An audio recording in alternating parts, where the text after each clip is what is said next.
महाराष्ट्राची गिरीशिखरे पुरस्कार इस समारोह के आज के इस कार्यक्रम में हमारे मध्य में PSC people for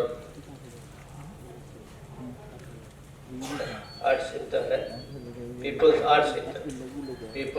art centre के सेक्रेटरी श्री कोट कुमार पिल्लई जी और इसके चेयरमैन श्री शेट्टी जी, यहाँ उपस्थित हमारे सभी अवार्डीज आज जिनका सम्मान किया गया, ऐसे सभी सम्मानित भाई और बहन और उपस्थित मित्रों, अब आप सबकी प्रशंसा तो अश्विनी ने खूब कर दी है। अश्विनी नाम क्या, खूब प्रशंसा करती है। मेरे पास अब शब्द नहीं किस में आपकी प्रशंसा करूं, क्योंकि आप सब अपने अपने क्षेत्रों के दिग्गज लोग हैं, शिखर पर पहुंचे लोग हैं। और शिखर भी पुरस्कार का नाम है गिरी शिखर है। शिखर तो कहीं पर भी किसी की ऊंचाई पर पहुंचो तो शिखर ही कहलाता है, और गिरी के शिखर पर पहुंच के तो बहुत ऊंची बात है।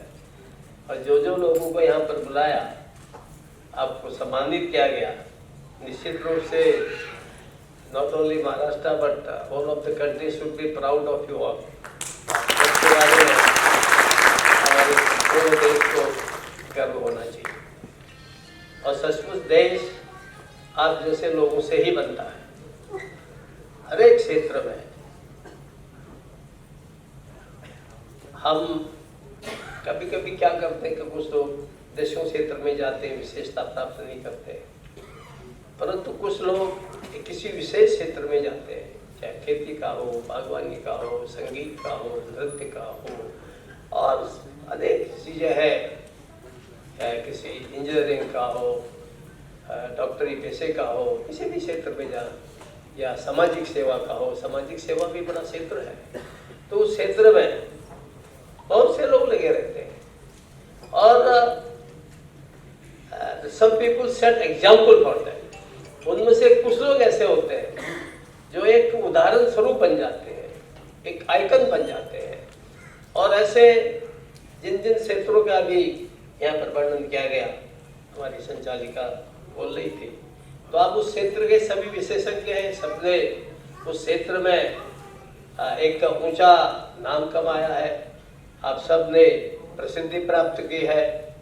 और ये स्वाभाविक है, कभी कभी क्या लगता है, अब इतने श्रेष्ठ लोग अगर इनको मान लिया हमारे पीपल आर्ट्स सेंटर अगर ये सम्मानित नहीं करता, राज्यपाल यहाँ भी नहीं आए, तो भी आपका सम्मान कम थोड़ी ना है, आपका सम्मान तो वैसे बहुत अधिक है। लेकिन कभी कभी क्या लगता है कि भाई थोड़ा सा प्रोत्साहन हर किसी को चाहिए। और मैं अभी कह दूं कि वो संचालन करते अश्विनी जो है, उसको लग रहा था लंबा भाषण देते रहो, एक पर खूब लंबा आपकी तारीफ करते जाते ना, और आपकी तारीफ तो सबकी जितनी की जाए उतनी, कि मैं एक दिन में तो एक ही तारीफ पूरी नहीं होगी। तो उसे नहीं लग रहा था कि राज्यपाल के पास समय कितना होता है, तो उसको ये लग रहा था कि भाई मैं उसको रुकवा रहा हूँ। मैंने यू ऑल डिजर्व, और जो भी वो बोल रहे थे उससे अधिक आप डिजर्व करते हैं। लेकिन क्या है कि हम सब लोग समाज में काम करते हैं, अपने अपने प्रोफेशन में काम करते हैं, सेवा के क्षेत्र में काम करते हैं। जिस क्षेत्र में कुछ लोग ऐसे होते हैं कि प्रभु की कृपा रहती है, और प्रभु की कृपा और उनके स्वयं के प्रयत्नों से वे अपना उपलब्धियां प्राप्त करते हैं। वे एक प्रकार से बहुत बड़े सफल, एक सक्सेसफुल उसके रूप में सामने आते हैं अपने अपने फील्ड में। और सक्सेसफुल चाहे उद्योजक हो, चाहे संगीतज्ञ हो, चाहे आर्टिस्ट हो, कोई भी हो, तो वो सब उस क्षेत्र में आगे बढ़ते हैं। तो स्वाभाविक ही कि मनुष्य की इच्छा होती है कि वो कुछ करता है तो उसको कुछ लगना चाहिए। मैं कई बचपन में एक हमारे कई मैंने कहानी किसी साधु से सुनी थी, आप उसके साथ अपने को जोड़ना मत, है ना, लेकिन वो उस कहानी का दूसरा अर्थ जो आपको बताऊंगा। उस कहानी में क्या कि कोई बेचारी गरीब महिला थे, अब उसको कहीं से कोई अंगूठी सोने की मिल गई। अब उस चाहती थी कि लोग उसकी तारीफ करें, कोई देखे, उसको देखता ही नहीं था। तो एक दिन तो आग लग गया वहां पर, तो उसने अपने मकान में आग लगा दी और ऊपर चढ़ गई। उसने कहा अरे आग लगी तो आग लगी क्या, अंगूठी जाके दिखाए सामने, तो उससे लोगों को लगेगा इसके पास सोने की अंगूठी भी है। यानी वो गरीब से गरीब को भी लगता है कि उसकी किसी ने प्रशंसा करनी चाहिए कि आज उसके पास है ये सोने की अंगूठी आ गई है। ये मनुष्य का एक स्वभाव होता है। पशु पक्षी होते हैं, उनको भी जरा ठीक से पेटिंग कर दो, किसी से उनको पीठ थपथपा दो तो वो भी अच्छा काम करते हैं। तो इसलिए समाज के अंदर ये आवश्यक है कि जो हमारे हर फील्ड में अच्छा काम कर रहे हैं, आगे बढ़ रहे हैं, समय समय पर यदि समाज उनका सम्मान करता है, यदि समाज उनको अवार्ड देता है, समाज सबके बीच में उनकी प्रतिष्ठा को बढ़ाता है, तो स्वाभाविक है कि उनकी कला, उनके अंदर की उद्यमता, उनके अंदर का जो ज्ञान है, अभी इंटेलेक्चुअल क्या बोल रही थी, बुद्धिमत्ता, कुछ इसका नाम बोला था, बुद्धिमत्ता को जैसा बोला था ना, बुद्धिमत्ता किसी महिला का नाम लिया था, बताइएगा ना। तो ऐसे जो लोग हैं, ये सब भी क्या चाहिए, सबका जो है वो उतना ही थोड़ा उनको प्रोत्साहन मिलता है कि देखो भाई आखिर हम काम कर रहे हैं, उस काम की रिकॉग्निशन मिल रही है। अब मुझे ध्यान था, मैं समाज में काम करता था, मुझे पॉलिटिक्स से कभी रुचि नहीं रही, तो मुझे लोग कहते थे अरे भगत सिंह जी आप काम करते हैं, इलेक्शन क्यों नहीं लड़ते? मैंने कहा no I have not interest, मेरा कोई इंटरेस्ट नहीं, मैं समाज सेवा करता हूँ, स्कूल चलाऊंगा, अस्पताल खोलूंगा, ये अच्छा मुझे लगता है। बोले नहीं, बोले देखो ना वो जंगल में मोर नाचा किसने देखा, यानी वो मुझे इंस्टिगेट करते कि देखो भाई राजनीति में जाओगे, तुम्हारा नाम होगा, अखबार में छपेगा, टीवी में आएगा। यानी अब ये क्या है कि समाज के लोग भी चाहते हैं कि भाई आखिर कहीं न कहीं अगर आप कुछ कर रहे हैं तो आपका नाम होना चाहिए। तो स्वाभाविक है कि आप एक अच्छा काम कर रहे हैं, आपने अपने फील्ड में अच्छा काम किया, आज आपको सम्मानित किया गया है। मैं अपनी ओर से भी आपको बहुत बहुत अभिनंदन करता हूं और आपसे विनती करता हूं कि हम सब भारत माता की संतान हैं और इस भारत माता का सम्मान कैसे बढ़े। हो सकता है आप लोग जितने बैठे हैं यहाँ पर वे सब ऊंचे कलाकार न हो, वे सब ऊंचे इंटरप्रेन्योर्स न हो, वे सब कोई बहुत अच्छे इस प्रकार के विशेषज्ञ या विद्वान भी न हो, लेकिन हम जहाँ हैं वहाँ यदि हम अपना कर्तव्य पूरी तरह से निभाते हैं, अच्छी तरह से निभाते हैं, तो हम सब लोग एक प्रकार से माँ की सेवा करते हैं।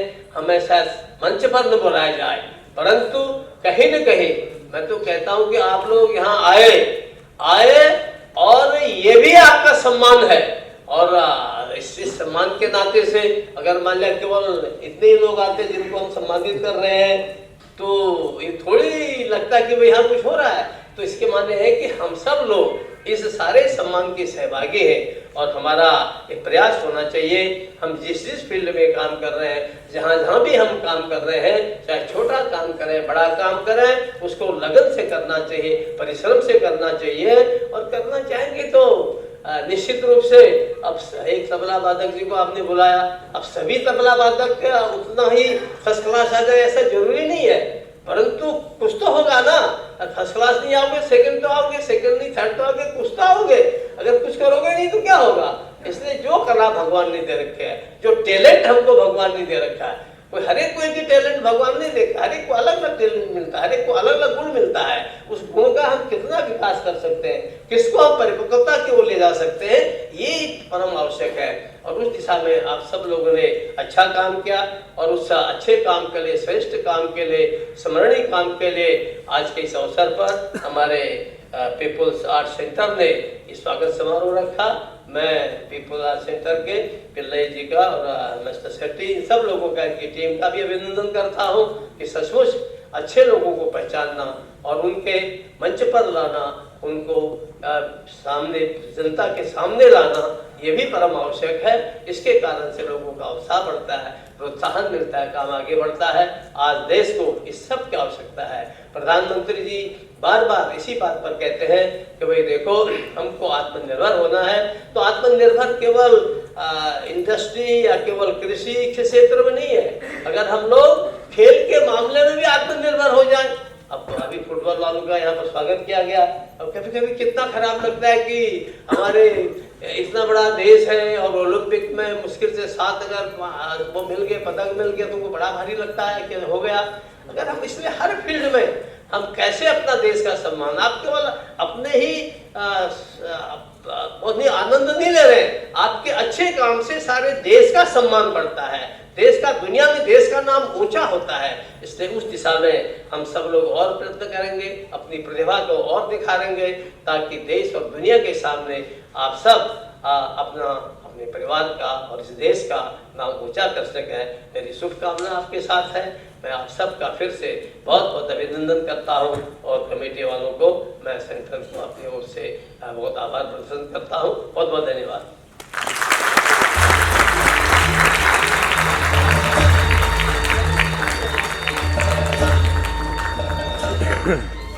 महाराष्ट्र राज्याचे माननीय राज्यपाल माननीय श्री भगतसिंह कोश्यारी साहेब, त्याचबरोबर सभागृहातील सर्व मान्यवरांचे मी मनापासून आभार मानते आणि चूकभूल काही झाली असेल तर घ्यावी अशी विनंती करते। आणि या सोहळ्यात सर, ये तो करीब 2 साल पहले हम लोगों ने ये उपक्रम शुरू किया था, लेकिन इसके अंदर से हम लोगों ने जो लोगों को चुना गया था उसमें से करीब 10 लोग नहीं आए, बाकी सब लोग आ गए। 40 लोग आज हाजिर थे। वो सबसे बड़ी बात है, क्योंकि हम नहीं सोचे थे, क्योंकि कल भी हमारे ऊपर इतनी प्रेशर था यहाँ के लोकल पुलिस स्टेशन से, 100 लोगों से ज़्यादा लोगों को रख के आप प्रोग्राम नहीं कर पाएंगे। लेकिन हमने उनको बताया ऐसा कोई आदेश सरकार की तरफ से नहीं, केंद्रीय सरकार से तरफ से भी नहीं, राज्य सरकार की तरफ से भी नहीं। जो भी बंद नाट्यगृह है वो नाट्यगृह के अंदर 50% ऑडियंस को रख के प्रोग्राम कर सकता है और एक सीट छोड़कर एक सीट में हम ऑडियंस को बिठा सकता है। उस हिसाब से हम लोगों ने बात किए थे। लेकिन उसके बाद फिर पुलिस को भी हम लोगों ने समझाया ये कोई राजनीतिक प्रोग्राम नहीं, ये प्योरली एक सांस्कृतिक कार्यक्रम है, वो कल्चरल प्रोग्राम है और इसके वजह से आप लोग इनके हमारे साथ देना चाहिए। हम लोगों ने बहुत अच्छी तरह से ये सब प्रोग्राम किया है। आज बहुत बड़ी खुशी की दिन ऐसा है कि इतने लोग आ गए। हमें बहुत तकलीफ उड़ा है, उसमें आर्थिक संघर्ष है और दूसरे यहाँ से अफवाह उड़ते हैं आज कार्यक्रम नहीं होएगा और इतने सब कुछ अपने खिलाफ के एक वातावरण होते हुए भी ये प्रोग्राम अच्छी तरह से हम लोग कर पाया, इतने में हम लोग बहुत खुश हो। सर, आज संगीत के पद्मश्री सुरेश वाडकर जी को अवार्ड मिला, लता मंगेशकर जी को, रोनी अटंगडी जी को और बहुत सारे लोग संगीत से जुड़े हुए थे। तो ऐसे में मतलब सिलेक्शन करने के लिए कोई प्रॉब्लम तो नहीं हुई आपको? ये सिलेक्शन ऐसा है कि मैं पिछले 42 साल से कला सांस्कृतिक क्षेत्र में प्रोग्राम करते हैं। इसमें मैं सिर्फ हिंदी नहीं, मराठी नहीं, साउथ इंडियन भाषा में तमिल, मलयालम, तेलुगु, कन्नड़ा, बाकी सभी भाषाओं में मैं प्रोग्राम आयोजित करता है। तो इसके अलावा दूसरा ऐसा है कि आपने अभी जो नाम लिया, उषा मंगेशकर, सुरेश वाडकर और आशा खाडिलकर जो शास्त्रीय गायिका है, ये इनके अलावा एक बहुत बड़े मशहूर म्यूज़िक डायरेक्टर है हम उपस्थित हैं, अशोक पटकी। अशोक पटकी साहब का पहचान, अशोक पटकी का नाम बोलने से कोई पहचानते नहीं है अशोक सर, अशोक सर, लेकिन उसमें अशोक पटकी साहब का पहचान ऐसा है कि कोई अगर पूछेगा इनके पूछिएगा। अभी देखिए ऐसे दूरदर्शन में एक बहुत बड़े म्यूज़िक था, ये अपनी ये था, उनकी म्यूज़िक आज पूरे भारत में लहराया गया। वो गाना ऐसा है कि मिले सुर मेरा तुम्हारा। मैं कोई गायक नहीं है, मैं कोई म्यूज़िक डायरेक्टर नहीं, लेकिन उसमें से वो मशहूर है। अभी अशोक पटकी साहब को बुलाने का कारण वही था, दूसरा कुछ नहीं। आपका ही तारीफ कर रहा है। विभिन्न क्षेत्र से लोग आए और आपके यहाँ पे कार्यक्रम में भाग लिए, लोगों को अवार्ड से नवाजा गया, उनको सम्मान मिला। तो इसका मतलब ऐसा है कि हम लोग पिछले 40 सालों से राष्ट्रीय एकात्मता के लिए काम कर रहे हैं। नेशनल इंटीग्रेशन के अंदर ऐसा है कि हमें किसी क्षेत्र से जुड़े नहीं, अभी पत्रकार में भी हमारा ये था, कुमार केटकर साहब है, दिल्ली में है, उसके लिए वो नहीं आ पाया। और इलेक्ट्रॉनिक्स मीडिया में राजीव खांडेकर, उनका नुमाइंदा भेजा गया। वैसा नहीं कि अभी जो किसानों से लेकर हम वैज्ञानिक तक का क्षेत्रों से लोगों को लिया है, ऐसा किसी क्षेत्र हमने छोड़ा नहीं है। लेकिन और भी छूट गया हो तो आगे का प्रोग्राम में हम लोग ये करेंगे, ऐसे नहीं है। अभी हमारा मार्च 27 तारीख को एक कार्यक्रम आ रहा है, आज़ादी का अमृत महोत्सव। वो तो बहुत बड़े नेशनल लेवल में हम लोग कर रहे हैं। उसमें भारत के अंदर के अभी इसी में हम लोगों ने सिर्फ महाराष्ट्रियन लोगों को ही सत्कार में शामिल किया गया, लेकिन उसमें हम देश भर के लोगों को लेंगे और वो एक अलग रवैये से वो प्रोग्राम आयोजित करेंगे। अशोक जी, आपको आज ये अवार्ड से नवाजा गया है और राज्यपाल जी के हाथों आपको सम्मान है। आपको तो ऐसे बहुत सारे अवार्ड मिले हैं, लेकिन जिस आपने मिले सुर मेरा तुम्हारा और इतने 5000 से ज़्यादा राष्ट्रीय एकात्मकता का गाना था वो जी, और पहले से नहीं अच्छा लगा। आज हीरक महोत्सवी अवार्ड मिला है और पिल्लई साहब का बहुत शुक्रगुजार हूँ कि इतना बड़ा काम कर रहे हो और अच्छा लगा। मतलब बड़े बड़े आर्टिस्ट आए थे आज, सबको अवार्ड मिला अपना राज्यपाल के हाथों से, तो अच्छा लगा। और ऐसा ही मिलना चाहिए तो आर्टिस्ट को कुछ करने की उम्मीद बढ़ती है।